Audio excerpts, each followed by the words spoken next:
right, episode 25 of Ruin My Childhood. This is brought to you by Audible. Katrina, what do you know about Audible?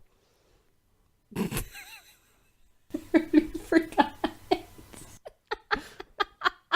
You forgot. How do you forget something so great like Audible? They have over 180,000 titles. They do. If you sign up using our link, audibletrial.com/MDXpods, you can actually get a free 30-day trial and a free audiobook. Whew, that's an entire month. It's an entire month. And the thing that's great is this really truly is free for that first month. If you have an Amazon account, you just link in your Amazon account. You can get your free book and you can cancel right away and you can even keep the free book. That's pretty sweet, yo. It's pretty sweet. And if you sustain it and you keep going, you basically get a free book every single month. So it's pretty awesome and it helps us out a lot. So please check out that link. We'll have it in the description for this episode. And on with the show. On with the show. Ruin My Childhood. Hello, and thank you for listening to Ruin My Childhood, the podcast where we decide if some things are better left in the past. I'm Kat. I'm Mike. And today we are talking about the Santa Claus. The Santa Claus. Yeah, we're doing a Christmas episode. Ooh. Yeah. That's actually exciting. Christmas movies are really fun. What do you remember about this movie? I know I owned this movie as a kid. I think it was one of the first VHS, like Christmas, or not VHS, sorry, Christmas DVDs we got. So I definitely remember this movie being something that I watched. I can't remember like cheeky one-liners. Like I know it's cheeky because it's Tim Allen in the 90s, but all I really remember is David Krumholtz who's super Jewish, is the main elf.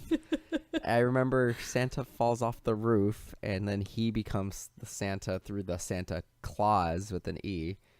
And I think there's a stepdad. Like I think he's divorced from his wife and the son has to like go to different places for different holidays, and like the stepdad is like anti-Christmas or something like that, but I don't really remember. I just know he begrudgingly becomes Santa, and I do remember there's like some fat jokes in it and stuff like that. Oh, jeez. I mean, it was the 90s. What year was this?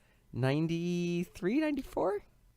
Yeah, I remember watching this for the first time at a friend's house, and I saw it on TV a couple of times when I was a kid, but we didn't own it. The main thing that sticks out in my head about this movie is that guy with the weenie whistle. Like at the end of the movie, he's really excited to have a weenie whistle. That's pretty much it, honestly. I know that there's some kind of like a sketchy legal gray area, and Tim Allen accidentally kills Santa Claus, and so he has to become Santa Claus because he puts on the suit. Yeah, and that's the clause. Yeah, that's like definitely in a contract. Not legally binding. No, it's not. Yeah, that's definitely an issue that I'm sure I'm going to have with this movie when we watch it. I mean, it is a kid's movie, but there have been plenty of times when I thought something was a really good movie, and then we went back to watch it, and I'm like, what is this Mickey Mouse nonsense? Like, the budget looks really low when we revisit it, and, you know, I'm a little worried this is going to be one of those movies, but I remember it being a good movie when I was a kid. I remember liking it as a kid. The other thing I remember, elves with attitude. Like, at the end, I think he gets, like, arrested or something, and, like, the elves have to bust him out. Yeah. Yeah, that doesn't ring a bell. Yeah, no, it's totally a thing. I remember that. This movie has to be at least decent. It made 2 sequels. 2 sequels? Yeah. Did they both have Tim Allen? Yeah, so one of them came out, I think, when I was at the movie theater or just after I left. Oh, jeez. Like one, he has to get married. It's the Mrs. Claus. And then there's a third one where like Jack Frost takes over, and I've seen each of the other ones only once, but I've seen this one several times. So he has to have an arranged marriage, and we just decided to act like it was some anomaly worldwide, even though probably the majority of marriages are arranged marriages in the world. It's not an arranged marriage. He like falls in love with his son's principal. And he like has to marry her. He has to marry somebody. He gets to choose. He just had to marry somebody by like Christmas Eve of a certain time frame. Somebody. Yeah, anybody. But that's not what we're talking about. We're talking about the first movie, which is a classic. All right, so let's go watch this movie. Yeah, let's go. Walt Disney Pictures presents the biggest comedy of the year. You're so fat! Critics call the Santa Claus hilarious. It's sheer magic. Tim Allen, The Santa Claus, rated PG, starts Friday. All right. That was interesting. Yeah. There's parts of this movie I really liked, and there were definitely parts that were super dated. What parts did you like? I honestly, I like Tim Allen, and I think he has good line delivery. Like, I think this movie could have been a lot worse with a different actor. I also think it could have been better with someone like Tom Hanks. I think Tom Hanks would have been really fun in this role. I think with the exact same dialogue, I think Tom Hanks just would have brought a little bit more warmth and funness. Just a little bit more fun and warmth. And I mean, Tom Hanks is just super charismatic, and Tom Hanks would have made this magical because he is a magical person. He you know, is. That day that I had to go to set after getting burned by a weenie thing. a hot dog thing. I got burned at 7-Eleven because some man dropped that hot dog thing on me, and I showed up to set with a 3rd-degree burn between 2 of my fingers, and so they took me to Video Village where the medic was, and Tom Hanks was there, and he was delightful. He's a delightful person. Online, on I had a Twitter, 3rd-degree burn, and it was still a delightful day. but I do think he would have been. He like you said, he's just delightful. Like, he's a pleasure to watch on screen, and I think he would have been good. But I do like Tim Allen. I think he's fun. It's weird that he became like a family icon because he was a coke dealer. Right, and I feel like that might be part of why I wasn't digging him as much this time around, because now I do know about all of his past stuff. But also, you know, I don't remember his face looking quite so much like Philip DeFranco. Yeah, he definitely... He's got that like squishy face thing. This was the point, because he used to be like really thin, like when like Home Improvement started. He really had the super thin, skinny, and then as that show got going, and then he started doing more movies, he kind of got the dad chubby, bod. Though he just kind of looks like maybe he's having allergies or like he's on steroids. I don't know. Not like muscle like prednisone. Okay, well, I still think I like his like sarcastic kind of delivery. I think he's good at the the snide remarks, and there's a few pretty good remarks in this movie, like especially when he's like making fun of the stepdad or kind of like jabbing at his ex-wife. Like, I definitely think he implies that there was some infidelity between his ex-wife. I mean, everything that he says to a fellow adult is just smarmy in this movie. Well, it is it's until nasty. Actually, I disagree. I think he's only like that to his wife and to Neil, played by Judge Reinhold. And that would be fine, but it's always in front of the kids. Yeah. So, like, that just makes him a thoroughly scummy character. Right, but the problem is they're both bad. Like, the mom's bad. Oh, yeah, they're all jerks. The stepdad is wrong because the son, Charlie, is constantly talking about how the stepfather says negative things about Tim Allen's character, Scott Calvin, when he's not around. And the mom says things negative about Tim Allen's character right away too. I mean, they're all just kind of terrible people who are getting exactly what they deserve from one another. I do think, like I said, I do think that I guess we should just summarize the movie, and then I'll go back and I tell you why I think there was some infidelity, because I think it's very heavily implied. I don't think so. I'll tell you why. But anyway, in the briefest, like, this movie's like pretty straightforward. Divorced man, played by Tim Allen, Scott Calvin, is like a toy executive, and you know the stereotypical thing in the 90s movies where the dad calls, he's going to be late, and he's like, oh, I had a business thing.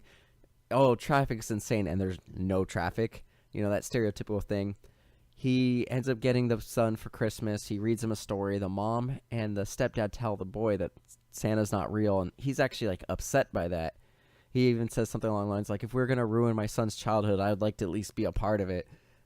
He reads him a bedtime story the night before Christmas, and then Santa Claus comes. He inadvertently scares Santa. He falls off the roof. He puts on the Santa suit and does the job for that night, and unbeknown to him at the time, he goes back to... Unbeknownst. What's unbeknown? I don't know. Unknown. Anyway, he goes unbeknownst. he goes to the North Pole, and Bernard, played by David Krumholtz, is like, it's the Santa Claus, and he like uses this like giant magnifying glass. It shows him like this crazy legal mumbo jumbo, basically saying that he forfeits his right to his prior identity, It's ridiculous. and he has to be Santa Claus. And then they go back. They magically teleported back to their house. The son tells everybody, like tells his friends, his family, everybody that his dad's Santa Claus. He's stoked about it.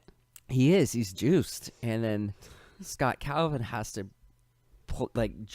just juggle these feelings of being Santa Claus, and he's begrudgingly doing it. He doesn't necessarily initially want to do it. He's clearly having endocrine problems. Yeah, he's fluctuating in weight. Is like he shaves and then instantly it comes back. And then he ultimately loses his joint custody of his son because of this, because everyone thinks he's crazy. And then at the end of the movie, like, he's able to prove that he is Santa Claus, and he goes and does everything, and the family's all right, and everything's good. He started gaining weight uncontrollably and growing hair where he shouldn't, and everyone thought he was crazy. Yeah. This movie's about me. Stupid. But anyway, just to go back to my point with the infidelity thing, there's a certain point where he says something along the lines of, the reason that your mother and Neil don't believe in Santa is they don't want to because they know they'd get coal, because they've both have been very bad this year. And I don't think that's anything. Well, no, and then there's something else. I don't remember what it was, but there was something else that he said. It's not in your notes? How convenient. No, I'm going to look through them. I don't have my phone up. But he says something. I gotta scroll through. I wrote a lot of notes because this movie had a lot of weird stuff in it. He made the coal comment, and then she several times throughout the movie, even when the son's not around, says, well, you were never there. You were never around, and you don't listen, and just kind of speaking like the emotional availability of Tim Allen's character, and could be a reason why she strayed. I think that there was. I think that's more of a reason why she left him, because he's a scummy dude. Like, he hardly ever sees his kid, and yet we the don't know opening that, though. scenes, he's driving and lying on his phone about why he's late to meet them. But I think that's that stereotypical thing in the 90s, because it also seemed like him having a magical childhood was really important to him. Like, he was legitimately upset, and he seemed hurt that they went and told the son that Santa Claus wasn't real. Because it was unnecessary. Exactly. Just like you let a kid enjoy the lie for as long as they want to. So it seemed like he legitimately cared about the son's happiness with Christmas. And he, when he got there, he tried to make dinner, and he tried to make it special. He tried to get him eggnog. He tried to read him the story, and tried to make that magic happen again. And I don't think he was doing it to spite the the mother. Like, to me, he legitimately wanted to be a good father. And I think, that's just what I think. I don't know. I mean, he wasn't doing those things specifically to spite them, but he did say a lot of like really unnecessary, horrible things. He did. He was super mean about Neil, but I think in that situation, like, you want to be the bigger person, but when you're having your son tell you that Neil, who's a psychiatrist, is like diagnosing him, and he says like some pretty terrible thing, like his son says some pretty terrible things to him that he has been told that his mother and stepfather are saying. Like, his mother and stepfather should not be having these conversations in front of Charlie. Yeah. And then for Charlie to say it to him, like, how emotionally basically all crippling the would that be? adults in this movie suck, Are and terrible. all of them talk shit about each other and Smack. they talk smack about each other in front of the kid. So yeah, they're horrible people.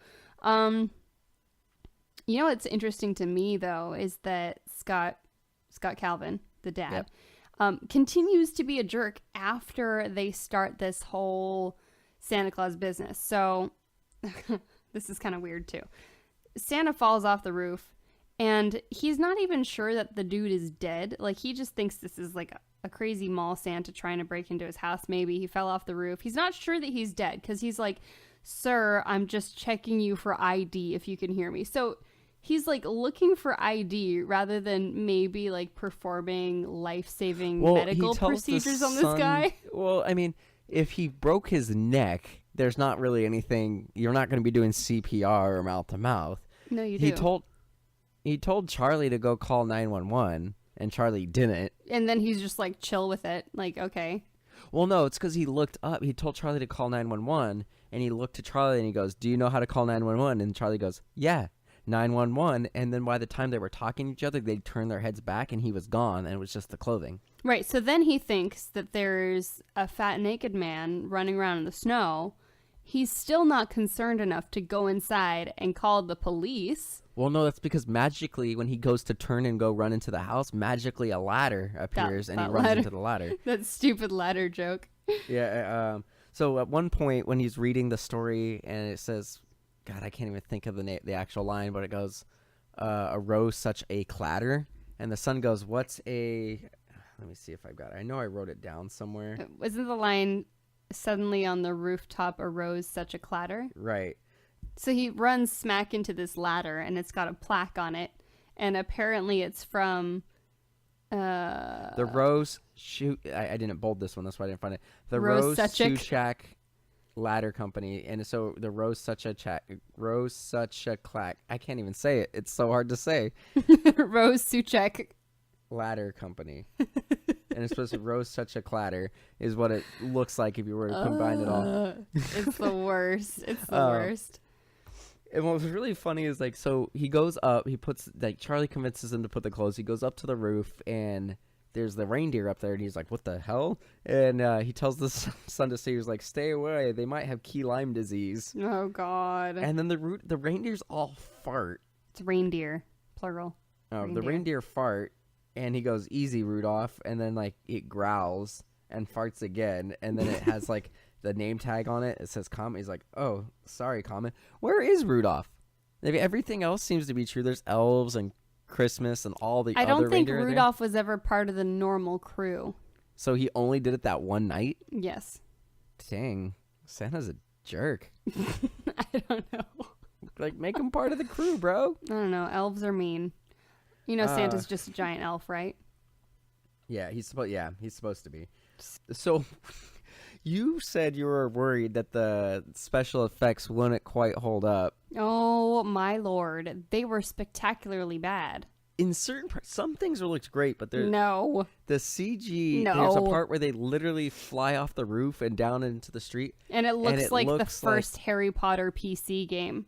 No, it looks like the opening to Gargoyles. Like that weird semi-CG thing. Like, it looked really bad. Like, it looked like a video game from the 90s. Yeah. But then, really okay, so they begin on this adventure where presumably they're realizing they're in for something weird. And Scott, it just keeps calling the whole thing stupid. Like, why is he not terrified out of his mind? Why is he not concerned for his son's welfare? Like, they're flying through the air in the middle of winter in an open air sled, and he's not at all concerned that, you know, his small child might fall out. Oh, no, his he's death super concerned. There's a point where he goes, Charlie? Hypothermia. No, he's super concerned. Like, there's one point where he looks back, he's like talking to Charlie, and he doesn't respond because he's like steering the sled, and then he looks around, and then he like looks over the edge, and Charlie's in the back, like he's in the bag of toys playing with a puppy. So he freaks out thinking Charlie fell off. Yeah, but then he's just more annoyed than anything else through it's, pretty much the first third of the movie. Suspend your disbelief. It's a movie. So what's funny about this is, so he goes through and, you know, all those things that when people try to say Santa isn't real, they're like, oh, what happens if there's no chimney? And, you know, he goes to an apartment and one just magically appears and he has to fight a dog. So there's a scene that I really love. He, you know, goes down this chimney, sees a little girl sleeping on the couch. He's trying to see Santa Claus. And she asks him all these questions. And like you said, he's kind of a jerk about it. Like he's super rude to that little girl. And he's like, hey, if you don't knock it off, I'm going to take these toys back up. And, you know, I shaved my beard. That's okay. I can do that. And then she's like, you need to drink the milk. And he's like, I'm lactose intolerant. He was so rude about that. But what I love about it is he later might as well on, have called her an idiot. But what I love about it is he comes back a year later, and at this point he's decided to embrace it, and he's got the beard, he's got the full suit, and, you know, he's having a good time, and he goes down and he drinks the milk, And he's like, it's a little sour. And she goes, it's soy milk. You said you're lactose intolerant. And he looks at her. So sweet. And she looks so sweet. She's got these big doughy eyes and she's super cute. And he looks at her and he goes, I did say that. Thank you for remembering. And he looked like he genuinely loved that child for that moment. And that got me. I was like, that's so sweet. So by the end of the movie, he's like super into it. And he loves being Santa by the end, and I like that. What's weird about this movie, though, is the time frame's weird because he's Santa, and then Bernard's like, you need to come back in 11 months, and then we need to get going, right? And so then it just like, I think this movie fast forwards like 10 months or something like that, because it seems like they're getting ready for the Christmas at his work, and his son starts talking about Christmas again, and all this stuff is really weird.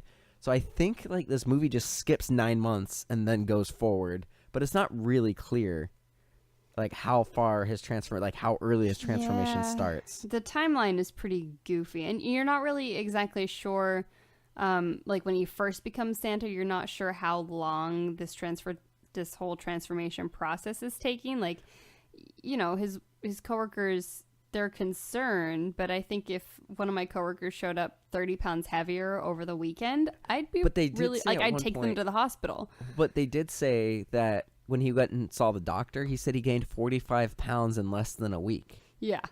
So that's kind of weird. There is a pretty great scene where he goes to work and they're having a meeting. So I really think this just like kicked into place like a month before. I think it was like a month before Christmas is when he started transforming. Because he goes to work and they're like, what happened to you? He's like, I got stung by a bee. And then they're ordering lunch and he orders so much and like all these desserts and everyone's just like, a bee? And he's like, it was a big bee. So like those little things I liked. Like I thought the one-liners were good. There's just like one thing that always bothers me about these movies, and they try to explain it a little bit, where it's like, where do the adults think all these toys come from? Right?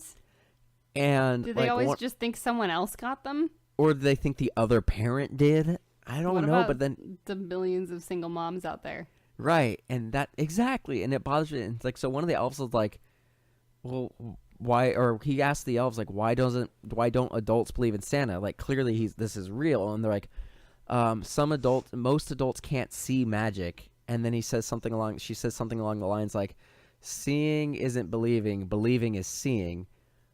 But if, you know, hundreds of dollars of toys are just showing up at my house, like he brings a canoe right at one point, or a kayak. Those are hundreds of dollars. There's no way a parent's going to be like, did you buy our son a kayak and not tell me? Right. What are we going to do with a kayak kind of thing? Like, clearly he's real. There's a pretty significant lack of concern from adults in all fronts of this film. Like when he and his son initially land in the North Pole on that first Christmas when they kill Santa, they land and then the reindeer just sort of take off, and he like protests for maybe 5 seconds, and then he's like, oh well, and just like sits down the sleigh. Like, how long do you think it's going to take for hypothermia to set in? It's not going to set in. They're in a magic sleigh. They should be concerned. They weren't even cold. There was no wind shear or anything. It was ridiculous. So they get to the North Pole, and he meets all these elves that are apparently much older than he is, but they still look like children. Except for Bernard. Right. He's like a teenage Jewish movie executive. It's very strange. So are they just like aging really slowly? How does that work? And Bernard has been there for a very long time. Yeah. Because he's kind of like the head elf. So that sort of makes sense. And there is one that looks like a baby, like 1 or 2 years old. Right. And like, do they live there year round? Are they indentured servants? What's going on? They were already making toys on Christmas for the next year. Yeah. But what do they get out of it? Happiness. They love it. They don't look like they love it. They do look like they love it. They look a little bit stressed out, if you ask me. Well, no, they're stressed out because they have to go through a new Santa and explain everything. Because I'm sure every time this happens, the adults don't believe in it. So they have to convince somebody that this happens. And, you know, it's annoying for them. Like, they've probably done this. If they're, you know, if the one girl is 1,200 years old, like, do Santas live longer, or are they getting a new Santa every, 40, 50 years? Like, for them, it's like they're doing this all the damn time. Like, what if a little girl killed Santa? Well, no, it's not who killed him, it's who puts on the suit. Yeah, what if some little girl got all savage and offed Santa and then put on his suit? What then? She would turn into a man. That's gnarly. And also several little girls' dream come true. But this is so weird. This is such a weird movie, and it keeps getting weirder the more I think about it. It gets weirder. Wasn't there like a really dark joke in there about a firefighter? I don't remember a joke about a firefighter. Like an old woman.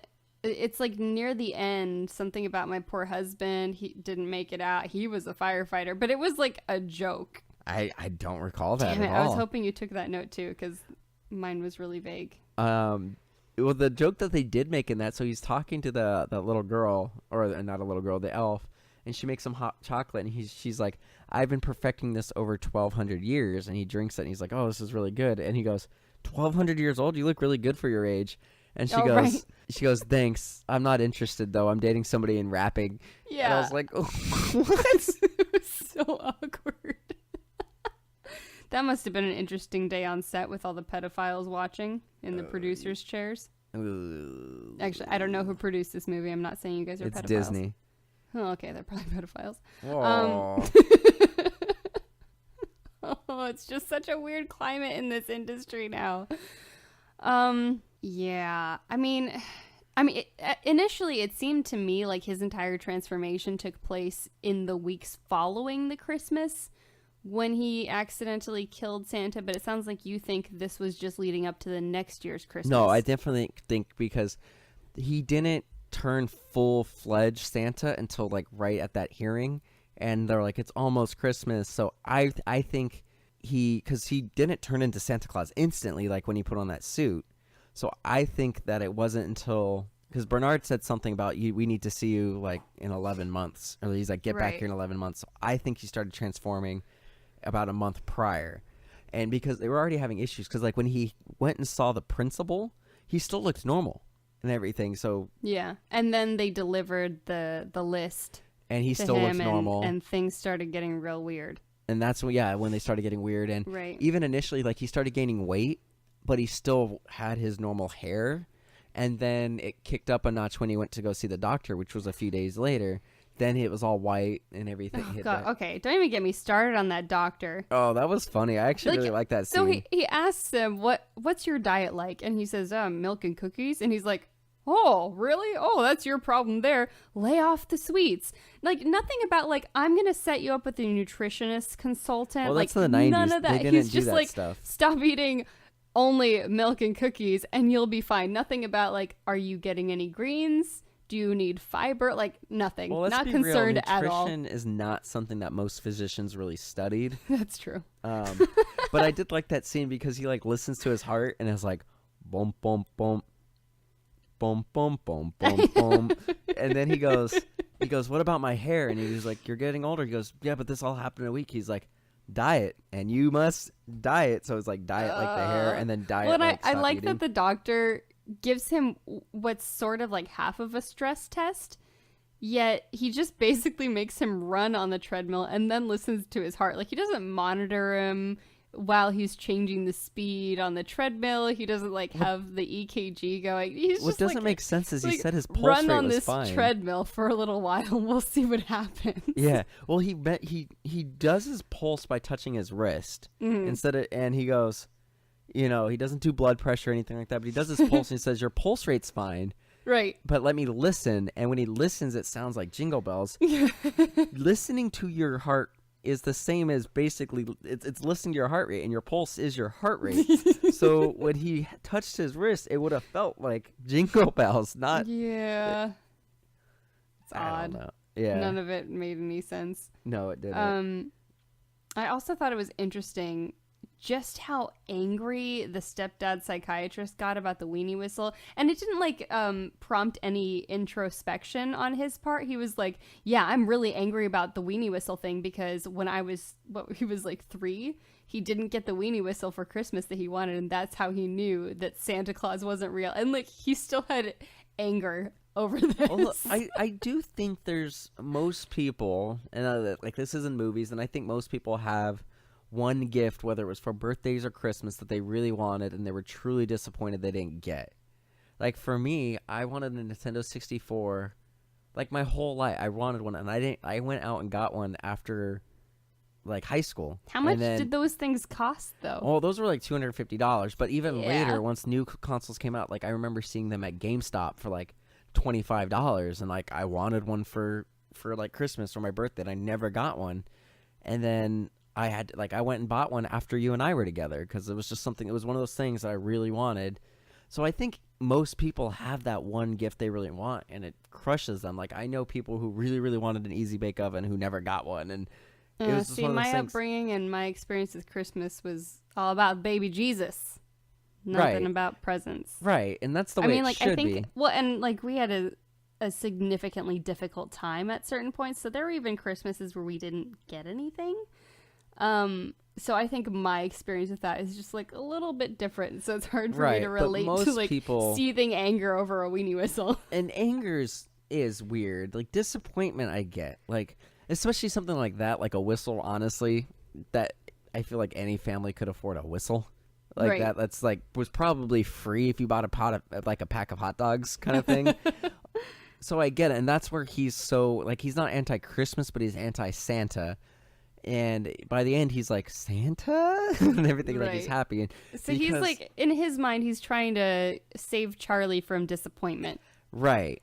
And the thing that I do really like about Tim Allen's Santa Claus, once he embraces it, like I already kind of talked about that scene when he goes back and he has that heartfelt moment.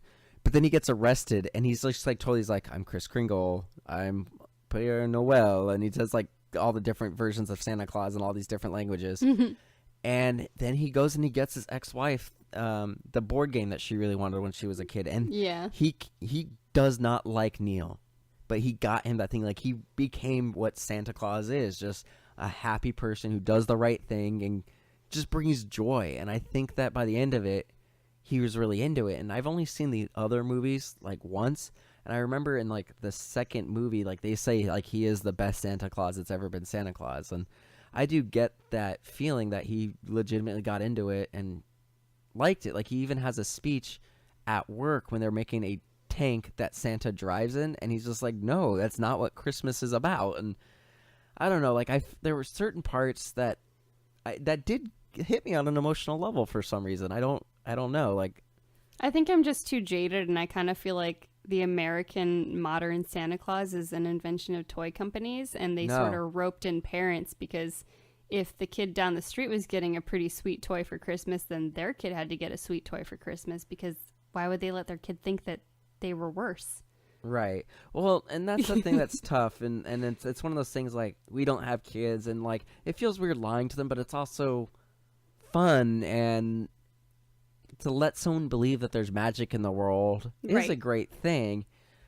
But it's also a construct of the toy industry. Right. Well, I mean, Saint Nicholas was a person, and No, he was, but like the modern American Santa is totally different from Santa Well, everywhere let's be else in real. the It's world. not the American Santa anymore. Like our version of Santa is like the main version now. Like there Spread like a disease. I kind of Right. like the German version where he's got like that creepy sidekick.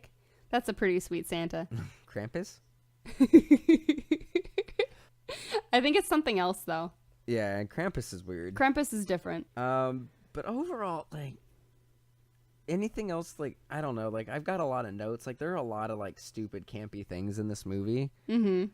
But there's certain like I didn't write down a lot of notes because I actually did get into the movie at certain points. Like there wasn't some nostalgia factor in it. Like I remember the elves with the attitude pumping up, and like they pulled out the tinsel to break them out, and like tinsel more than decoration and Yeah. stuff like that. Like there were some one-liners and like stuff that popped into my head right before they said it or right after, and I'm like, There oh, were yeah, I definitely a remember that. couple good, warm, fuzzy moments, but I think the special effects were pretty jarring for me. In certain points. Anytime that the reindeer were flying, it looked pretty bad. Yeah. Another line I liked was when he's at the doctor's office. He's like, "You're as healthy as a horse," and he goes, "Yeah, Clydesdale," because he was like super big at that time. Overall, like there are other scene that's it's funny, but it's kind of like creepy, and I'd be upset if I was a parent in this park. So he goes to the park and he's watching Charlie play soccer, and this is right before he loses visitation rights. And this little girl sitting on the bench, and then she starts scooting closer and closer, Yeah, and she's like, that's "Santa," and the next thing you know, there's a line of like 20 kids, and he's like letting them sit on his lap. Right. And so like you see this transition of him once again, like he's really like protesting. He's telling all his like friends and family members he got stung by a bee and things are going on. But then like when he sees children, he just like gets sucked into it, and then he starts becoming Santa. And like, I did like watching him come from. Like, he wasn't a mean person. Like, he was snide to the adults, but to me, he genuinely seemed like he wanted to be a good person for Christmas. And I'm Christmas, surprised that the toy company aspect did not come into play more. right? Well, they did bring it up a couple times, like at like career day.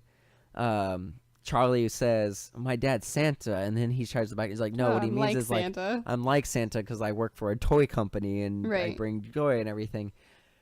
And I do think it was a great moment for his character when he's at the meeting and they're trying to pitch like all these toys, and he starts saying like, "Yeah, this toy's super cheap. Like Santa wouldn't endorse it. You know, it breaks, and then you got to buy new parts." And they're like, "Yeah, that's the point. We sell the parts too." Yeah. And then he just comes to this realization that the commercialization of Christmas is awful, and it's all about, you know, like the elves are different, and you know, Christmas is different, and it's about families. Like we should make cheap toys that even poorer families can afford that are still good and will, you know, foster creativity. And so like he starts going through this transition at work, saying like, "Hey, we should be a better company." Because at the beginning of the movie, he was a little schmarmy. Like he gives this speech and he's like, "Yeah, we're the best salespeople," meh, kind of thing. But yeah, I liked it. Yeah, I mean, there are certain kids' Christmas movies that I watch them and they're not very good, but I would still love to watch them again every year. But after revisiting this, I don't think this is one of those movies for me. I think I'd watch it with a kid, but I'm not going to watch it again on my own. And so, would you say it ruins your childhood?